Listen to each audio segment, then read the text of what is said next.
What's up? What's up? This your man Tec9, and you tune in to Porch News. I wanna take y'all on a little journey with me and kind of reflect on my upbringing in the Melpomene projects and the violence that I saw and the trauma that it caused me as a result of all the murders and killings that I witnessed as a child. I was born in the Melpomene projects, and I didn't move out till I was 11, going on 12 years old. So it was only it was 4 projects basically that was uptown. It was the St. Thomas, the Melpomene, the Callio, and the Magnolia.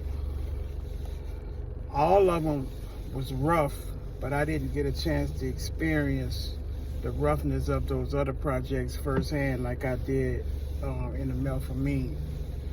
The Melpomene was probably one of the smaller projects out of the 4 because it only had like 3 sides. It was Thalia side, the middle courtway, which was Errata, which was the courtway that I was raised in, and it was Clio side. Now, Clio side was basically pretty much known for like the money side. That's where all the hustlers pretty much hung at, and a lot of them lived there. My side was, I would say, in my opinion, the most chill side, which was the middle court. I guess because it was in the middle of everything, and it was kind of, hard to do your dirt and then get out of the project because you was in the middle. You had to exit off of either on the Clio side or Thalia side. And Thalia side, I would have to say, that was definitely the most violent side. It was so violent till it picked up the nickname of Little Vietnam. I mean, Thalia was rough. As a kid, my mom forbid me to go on that side. To be honest with you, my mom had a tight grip on me in the project. Like I said, I moved out when I was 11, so I was pretty much a kid anyway. I wasn't able to roam the project like a lot of other kids. A lot of parents was on drugs. So a lot of kids was left on their own and to do what they want to do. As a result, they lived a pretty rough street life. As far as friends and going outside, I did that, but it was at a minimum because it was so violent. And when my mom did let me go outside, it was no further than in front the door, a little bit that way, a little bit that way. You know what I'm saying? But it was pretty much what she wanted to be able to see me if she was to walk outside on the porch or whatever. So I didn't really go too far. Every once in a while, I sneak outside and go over on Clio side where I had a few friends from school and play with them, but then I sneak back over before moms would realize that I'm gone. And that's only when I knew she was like preoccupied and wasn't gonna miss me for a little bit. But as far as Thalia side, I absolutely stayed from over there because it was so violent. Growing up in the Melpomene, it was so traumatizing because as a kid, I really didn't have a chance to be a kid. You feel what I'm saying? One of the first things that I learned was survival. And, how to survive and what to do when I hear gunshots. My mom taught me once the gunshots start going off, drop down and get under your bed. That's even if we was inside, and the projects are pretty much made of bricks, but it was just routine. When you hear gunshots, get on the floor. And even if you're outside playing and gunfire erupts, I was taught to just drop down on the ground and don't move until you hear the gunfire stop, the gunshot stop. And that was so traumatic to me until it became normal. You know, it became normal when I hear gunshots. I no longer got startled by the gunshots. I just know drop down. You know, I never was in the frame of mind like somebody shooting at me, because like I said, I was a kid. So the first thing came to my mind was get to the ground so I don't catch a stray bullet, because back then these guys ain't care who they was shooting around or whatever. They just wanted to hit their target. And I actually remember standing like 1 to 2 feet behind a guy who actually was murdered. That we was they had like an ice cream truck that'll ride through the project, and then it'll stop, make different frequent stops, and stay there for a few minutes and get the kids a chance to tell their parents that they tell their mom, oh, the ice cream truck outside, and you know, they'll stay there about 15-20 minutes, and they'll move to the next spot. So I can remember like it was yesterday, standing in the line waiting to get an ice cream, because Moms had gave me a couple of dollars to buy some ice cream for me and my sister. And the guy right in front of me, this is how close we was.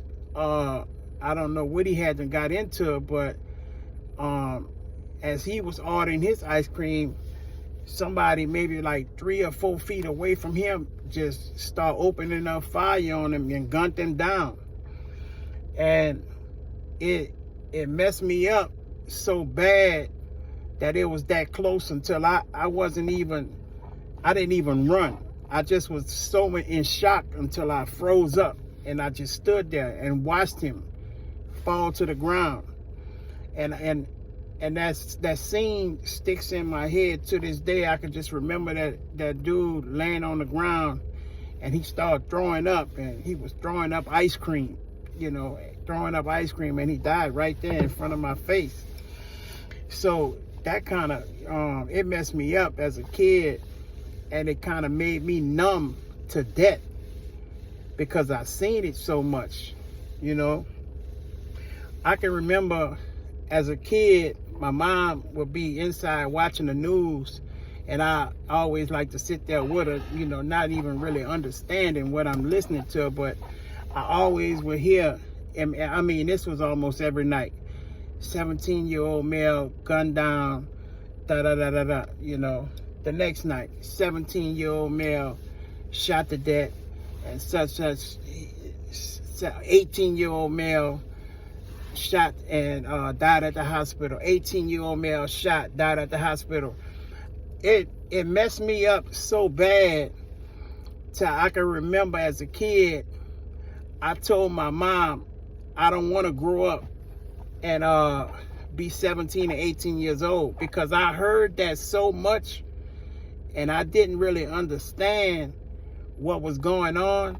But in my mind as a little kid, I thought once you make 17 or 18 that you got to get killed, because that's what I heard every day on the news, or every night on the news. And for a long time, I believed that. I believed that once I make 17 or 18 that I was going to get killed, because that's all I heard was 17 and 18 year old guys, young men getting killed in the project. And it was a pretty rough time. And one of the most dangerous places in the Melpomene project was the ramp. You know, if you can go back to one of my earlier albums that I did with Cash Money, I took the album cover on the ramp. That's what you call a ramp. The ramp is like a passageway that allows you to get from one side of the project to the other side of the project. But it was also the most dangerous part of the project, because there was like a utility box with wires or whatever, and you could just open it, and it was so large, you know, somebody could just stand there and you know, wait in the dark for you. And then the lights, somebody would always blow the lights out on the ramp, because they would sit there and wait on their enemy and shoot them as they come across the ramp. Or it was a spot to hustle and sell drugs, you know. And there was also a spot underneath the ramp where you could crawl underneath the ramp and wait on somebody to come across there and come from underneath there and, you know, knock them off. So to go across that ramp at nighttime, you was gambling with your life every time, especially if you had an enemy. So definitely the ramp was off limits for me.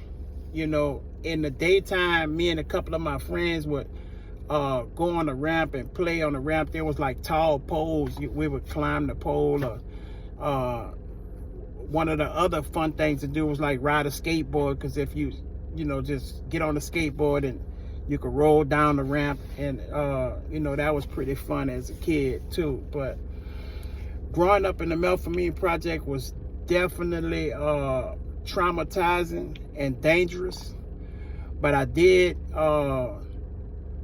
form some real close bonds with some guys that I still stay in touch with today. I lost a lot of friends that didn't make it out of the project, man. If you're from the Melf, you're going to know these names that I'm saying. Rest in peace to Tiger. Rest in peace to Booby and Brian, two brothers that were gunned down. Rest in peace to one of my very close friends, Javon Mundy. You know, shout out to Skip.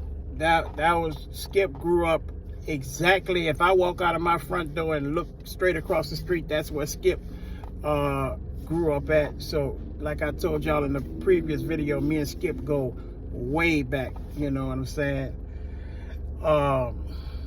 Shout out to Adam.